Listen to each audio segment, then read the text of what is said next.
Hello everyone, my name is Heather Autumn and welcome to my channel.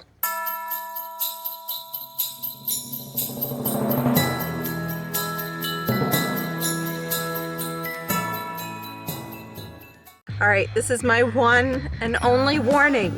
If you guys are the Buddy the Elf types, if you are Santa's little helper, if you are rooting on the reindeer, this is not your episode. You can watch the past one. I go to Boston for Snowport. You can watch the future one, which is going to be another fun episode. I haven't decided what it is yet, but it will be Christmas themed. But this is not your episode. So who is it for?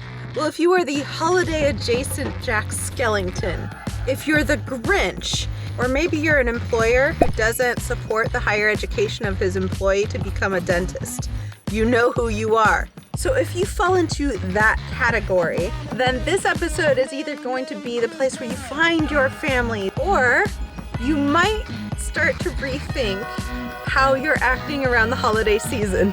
Today we are driving all the way up to Newburyport.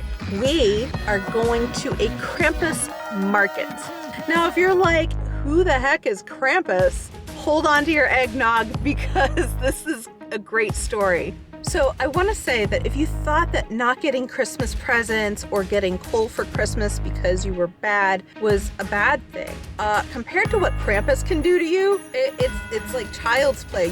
I would rather get coal or nothing, to be honest, than to deal with Krampus. So Krampus comes from pre-Germanic traditions. He's a pagan creature, and he is celebrated on December 5th.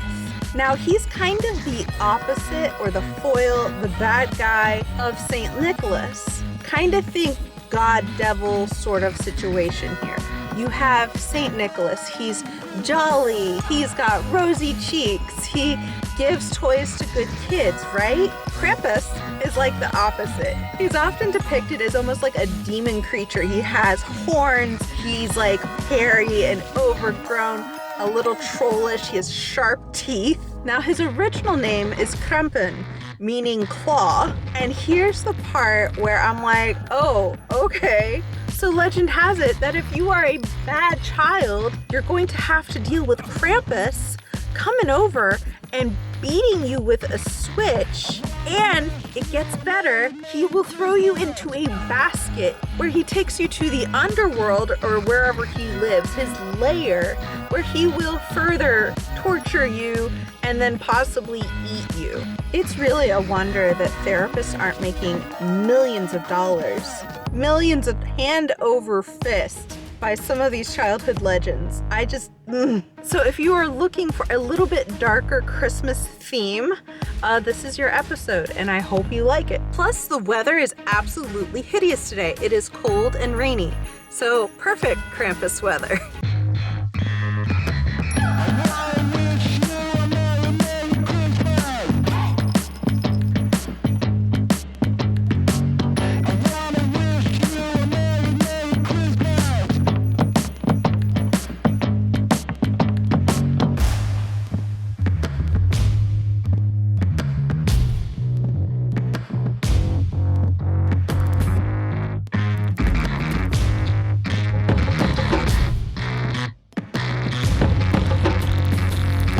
Very brightly lit, but don't let that throw you, because there are some weird, wild, creepy things here, and a really cool looking Krampus. Definitely kind of scared of him.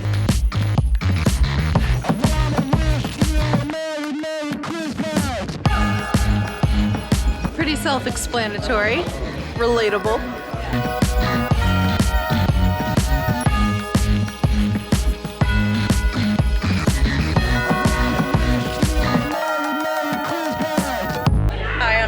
My shop is Dark Forest Oddities, and this is my flea market.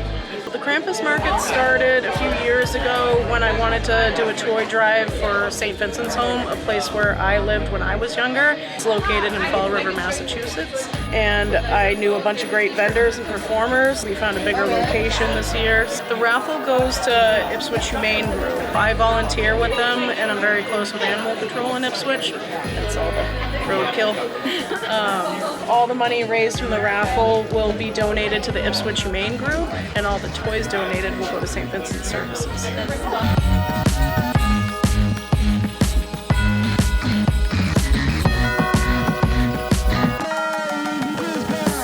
My name is Landon Blaze, and this is the official Black Cat of Salem, Lucifer. Lucifer? Yeah. We go to all different stuff, we go to Salem actually normally to bring attention to black cats. He raised a ton of money this Halloween in Salem, because all the money he makes goes to all the local shelters.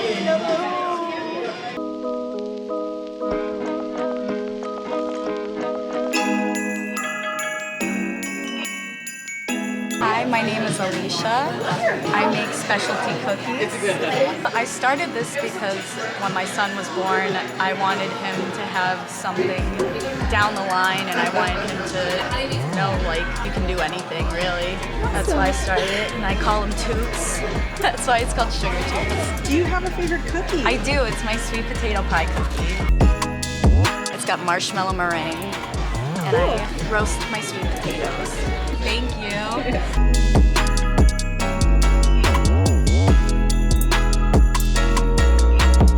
So if you like anything here at Sugar Toots, or if you're into cookies, check the description below, because that's where I'll have everything linked, and that will include them as well.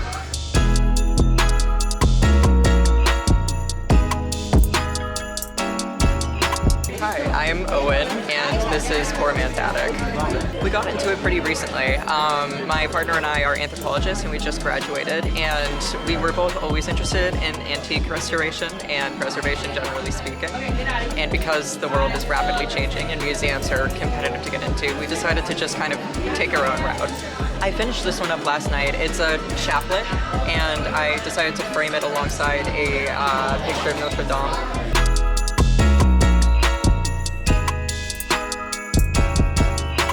Hi, my name is Nellie, and I own the Raunchy Garden Homestead, and I'm your raunchy gardener. I got into beekeeping because I grow and can my own food. So I ended up going to Crystal Bee School in Peabody, and I learned how to do beekeeping. Now I do free honeybee rescues, and I do duck rescues and corner removals. Really all started when I did my first honeybee rescue. It was like a high you'd never had before. I've done a lot of honeybee rescues, over thousands of them. It's more than putting bees in a box and just having bees. You really have to go to school to take care of everything. When I harvest their honey, it's more than honey. It's a taste of every single tree and every single harvest and every single plant that you ever had before. Without bees, we wouldn't be here. Without bees, we wouldn't even have any food. We wouldn't have a lot. They really are remarkable creatures. They're so smart, and I really enjoy it. And I get really emotional talking about it, because not only they're remarkable, they're just very beautiful creatures, and they have a very special touch to my heart.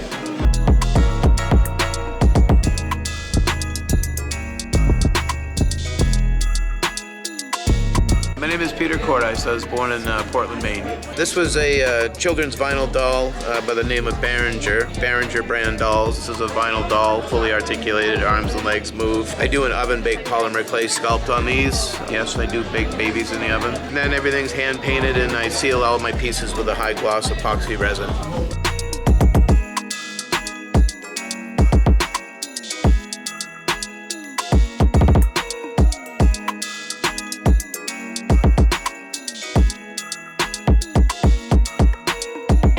Your name? Sarah.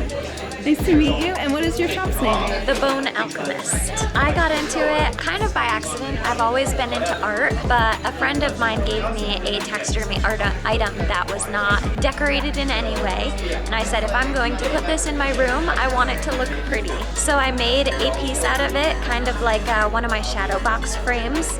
And I fell in love and started expanding it and doing it more and creating my own business. I tend to enjoy doing wet specimens the most. A wet specimen is an animal that is entirely preserved in liquid, usually in a jar, and it entails injecting them with chemicals that will preserve them inside and out. I have some wet specimens that have been preserved since the 1940s, I believe, so they do stay as is for a very long time.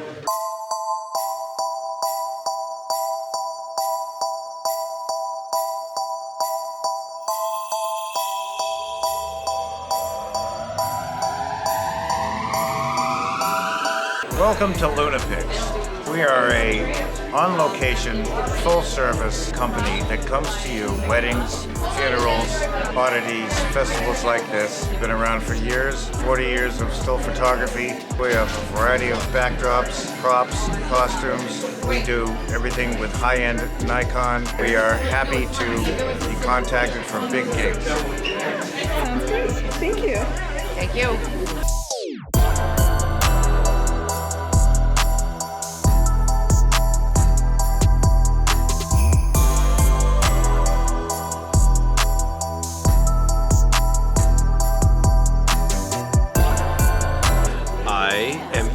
aka Daddy Krampus. I've always loved Krampus lore and everything about the whole European version of how Krampus is with if children are bad, Krampus comes and teaches them a lesson versus Santa always making sure children are good. What happens if children are bad? It's not that they shouldn't just not get presents. Maybe they get taught a lesson, and that's what Krampus is for. So I love trying to do that and be the anti-Santa and teach children that if you're not good, Krampus will find you and will teach you how to behave.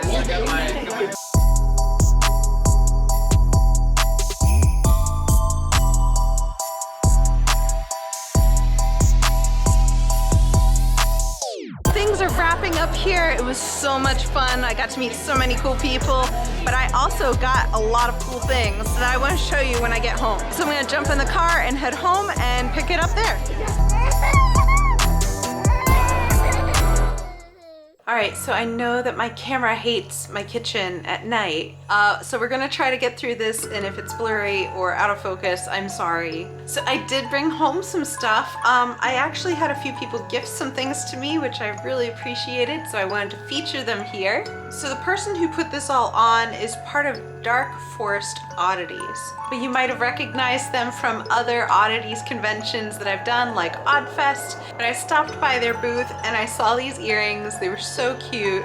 They say thick thighs and spooky vibes, and as a thick-thighed girly myself, I like the nice little reminder that I have spooky vibes too. Now, all of the following items I'm going to show you were gifted to me by Nellie, who is the owner of the Raunchy Garden Homestead. She is really into honey and bees and bee rescue, and so she gave me some items. She wanted me to talk a little bit about them. First, she gave me some real vanilla extract. I am absolutely gonna use this in some cookie recipes coming up for Christmas, and yeah, I love vanilla extract. And then while I was at her booth, I actually tried this. This is a ghost pepper honey. Has the ghost pepper, and she's spicy. She's a spicy honey. I was like, oh, okay. Like, if you have a cold going on and you want like tea and honey and lemon, this will scare whatever's in your throat out. I don't want too much. It is. This will take care of whatever ails you, I swear. I was breathing so well after trying it. It's very good, but it's very spicy. And because she noticed I like spicy things, she gave me this habanero apple glaze and said pretty much I can put it on anything. So I'm definitely gonna go and do a future episode with that. I wanna try it out. She also wanted to give me a candle made out of real beeswax, and it's in the shape of a little beehive. This has so many healing properties that it helps, you know, cleanse the air, and well, I mean, it's freaking cute. We can just go with that. And last but not least, I am so excited to try this. This is an actual honeycomb, and I don't think I've ever tried a real honeycomb. So I'm gonna go and absolutely try this on camera. All right, we're just gonna try a corner. Looks so good. All right, here we are. That was scrumptious. She was saying that it can help with all kinds of things like allergies, which I've heard that if you have allergies, try some local honey or even bee pollen, because that can help. But this was such a sweet and gentle honey, and it almost had like a little bit of a lavender to it. Oh, so amazing. And last but not least, This one's gonna come with a disclaimer. We love our disclaimers. So people got grumpy over my satanic mug that I got at the Salem Night Fair. The people who sold it to me were very nice, and so far, that is one of the best mugs I have. It retains heat. I love it. And in the summer, it can go in the freezer so that it keeps all of my drinks nice and cold. Love it. Had such a good impression that when I saw this little guy, I had to buy him. This comes from Poor Man's Attic. So behold, the satanic mug that got me into so much trouble. Yeah, now you're all cursed for Christmas. I'm sure I'm gonna get hate for this one. But seriously, he's a little plushie. This is a little Baphomet. I think that's how you say his name. He has these cute little leather wings. Look at all that nice detail on him. He's pretty. I got the plushie. I got the mug. Am I a Satanist? No. Do I happen to think that they're nice people regardless? Yes. And do I like the mug? Absolutely. And do I like the plushie? Yeah. I mean, I drove home with them and nothing bad happened, so this one is for all of you Krampus lovers, you Grinches, you Scrooges, you Burgermeister Meisterburgers. This one is for you. I hope you're happy, and if you're not, that's okay. That's kind of like your normal setting, right? But if you like this kind of thing, and by this kind of thing I mean travel and food, then this channel is for you. So be sure to like, subscribe, and hit the notification bell. I hope this didn't scare you too bad. And again, I try to do things all in good fun. Sometimes Christmas is a little too sweet, you know? We gotta balance it out. I'm a Libra, so we gotta have, you know? But regardless, I wanna thank you so much for watching, and I will see you next Sunday at 3 p.m. EST with a new episode. All right, bye.